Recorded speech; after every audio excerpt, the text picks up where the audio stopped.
What's up guys, welcome back to the channel, and today I am back with another video. This time once again, we're talking about one of the all-time great NBA legends, that being Larry Joe Bird. As you guys know, in Bird's career, he won 3 championships as well as 3 MVPs with the Boston Celtics. Now looking past all of that, Larry in college also had a pretty dominant career, as in his senior year, his team had an incredible 33-1 record and made it to the national championship. Now that final year for Bird was in 1979, but the previous year he was taken number 6 overall by the Boston Celtics in a weird draft loophole. And looking at that draft, there were 5 players, I repeat 5 players, taken ahead of Larry Legend. So with that being the case today, we're going to look at those 5 players. Were they bust? Were they successful? Were they even all-stars? And how regretful are they passed up on Larry Legend? Now with all that being said, let's get into the video.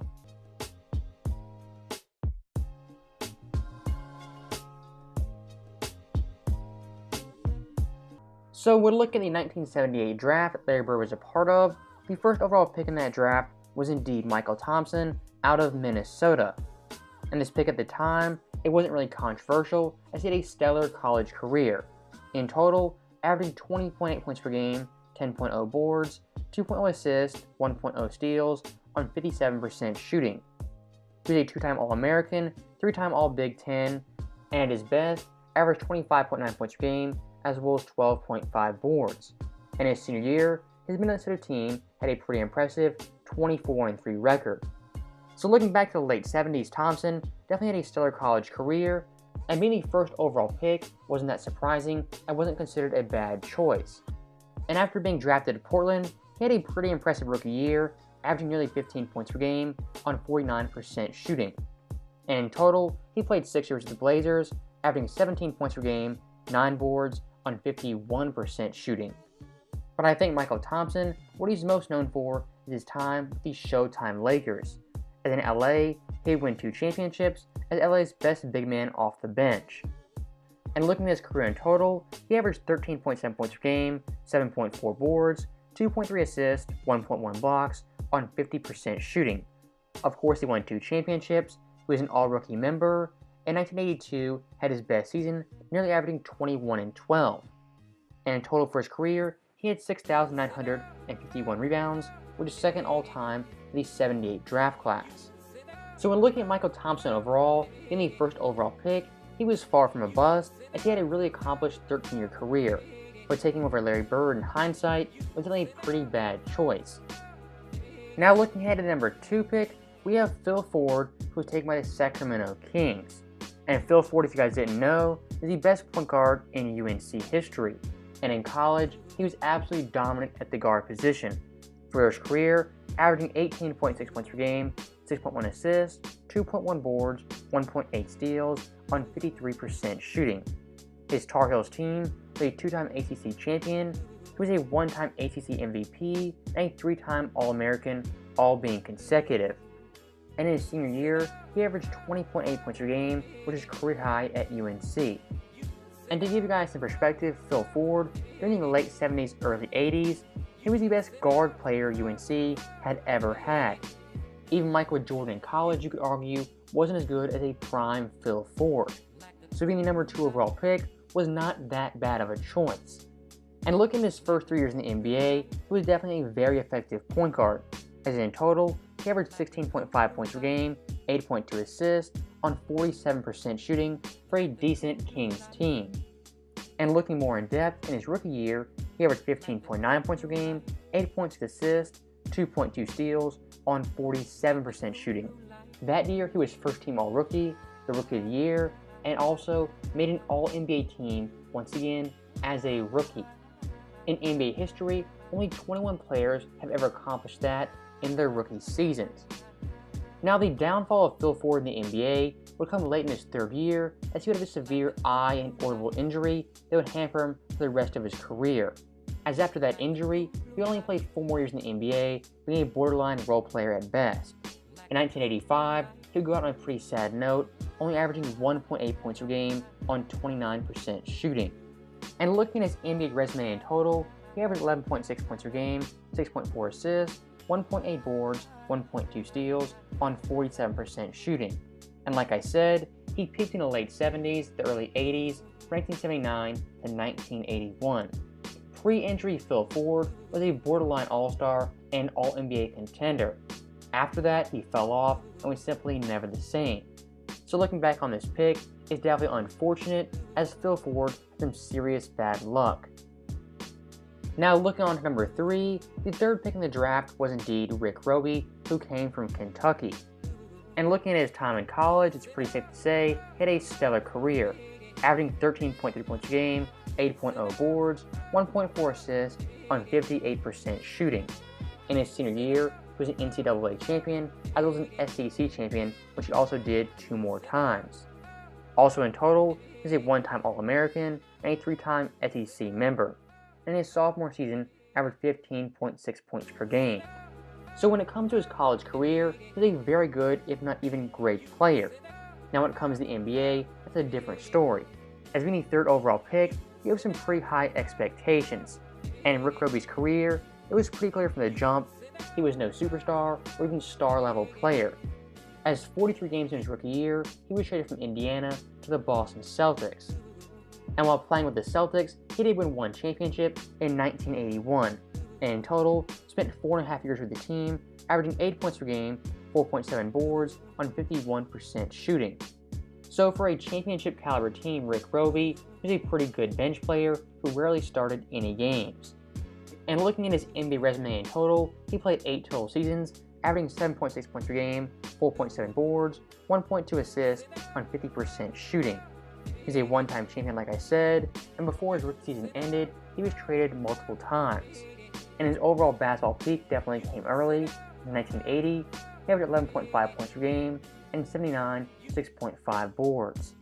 So Rick Roby, being the 3rd overall pick, was definitely overvalued and a pretty bad choice. And I think it's safe to say this guy was definitely an NBA bust, as in total for the 78 draft, he ranks 22nd in points, 22nd in assists, and 18th in overall rebounds. And once again, being picked over Larry Bird doesn't make it any better. Now looking at the number 4 pick, we have Ray Richardson, who was picked by the New York Knicks. And Michael Ray is quite literally one of the forgotten legends of the 1980s. And looking at his college career in Montana, he averaged 17.1 points per game, 6.3 boards, 3.7 assists on 49% shooting, playing 3 years at the college. And his best year came in his senior season, where he averaged 24.2 points per game. And in large part due to that senior season, Ray Richardson will go number 4 overall to the New York Knicks. And his first few years in the NBA were simply spectacular. As from 80 to 82, he was a 3-time All-Star, put up some eye-popping stats. In those 3 years, averaging 17 points per game, 8.4 assists, 6.8 boards on 47% shooting. And in 1980, averaged 10.1 assists, the most in the NBA, as well as 3.2 steals, also the most in the NBA. And at that point, he was seen as the savior of a dead Knicks franchise. But unfortunately for many Knicks fans, Michael Ray had a pretty bad habit of sniffing coke, getting into drugs, as well as gambling with the mafia. And in 1986, only 1 year after being an All-Star, he would be banned for life due to cocaine abuse. And for the rest of his career, he played in Europe, Greece, Italy, even Canada, but never once stepped foot on NBA court.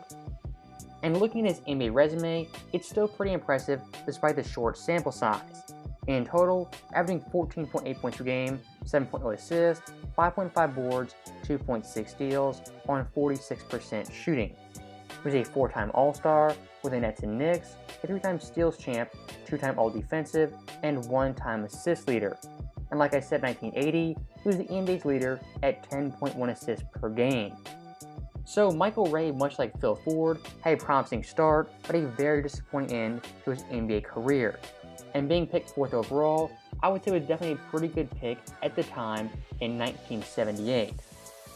Now looking ahead to our last player, in the 5th pick in the 78 draft, we have Purvis Short. Once again, one of the more underrated players of the 1980s. And looking at his college career, just like Michael Ray, he played at a very small school, that being Jackson State. And in 3 seasons, he averaged 23.4 points per game, 9.3 boards, on 53% shooting. He was a one-time Player of the Year, and his last season averaged 29.5 points per game, as well as 11.4 boards. Now, unfortunately for me, there's not much film, not much data, and there's not much writing in general about how good Purvis was in college. But looking at his time in the NBA, he's definitely underrated and heavily slept on. As in his absolute prime, from 83 to 86, he averaged an astounding 24.5 points per game, 5.3 boards, 3.3 assists, 1.4 steals on 47% shooting. For a 4-year stretch, Purvis was an elite scorer and one of the best forwards in the NBA. Now, unfortunately for him, he played in an era with the best small forwards of all time, including one Larry Bird. And looking at his career in total, he played 11 seasons, averaging 17.3 points per game, 4.3 boards, 2.5 assists, 1.0 steals on 47% shooting. And like I said before, in the mid-80s, he definitely peaked, averaging 28 points per game and scoring 40-plus points 5 times in 84 as well as 85. And in his career, he was top 5 in points per game twice and averaged 20 points per game for 4 straight seasons. So looking at Purvis as the 5th overall pick, in my own personal view, I think he's actually kind of underrated and a heavily slept on draft choice by the Golden State Warriors. Unfortunately for him, the best small forward of the decade, and possibly all time, was taken 6th, 1 pick behind him. And once again, looking at these players taken ahead of Larry Bird, for the most part, they had successful NBA careers. Aside from Roby, they all showed potential and had some great moment or great season at their absolute best. Michael Thompson was a 2-time champion, Phil Ford was an All-NBA player as a rookie, Michael Ray averaged 10 assists per game in his second year, and Purvis Short at his best averaged 28 points per game. For the most part, those players are definitely worthy of being top 5 picks. And hypothetically speaking, Larry Bird, he could have played for his hometown Indiana Pacers, or even in the Garden playing for the Knicks. Just imagine NBA history with Larry Bird in a Knicks uniform. That changes the 1980s and the whole Magic Bird Boston-LA rivalry. So that right there is the end of the video, and that was 5 players taken ahead of Larry Bird in the 1978 draft. As always, thank you guys for watching. I hope you enjoyed it. I'll see you guys next time.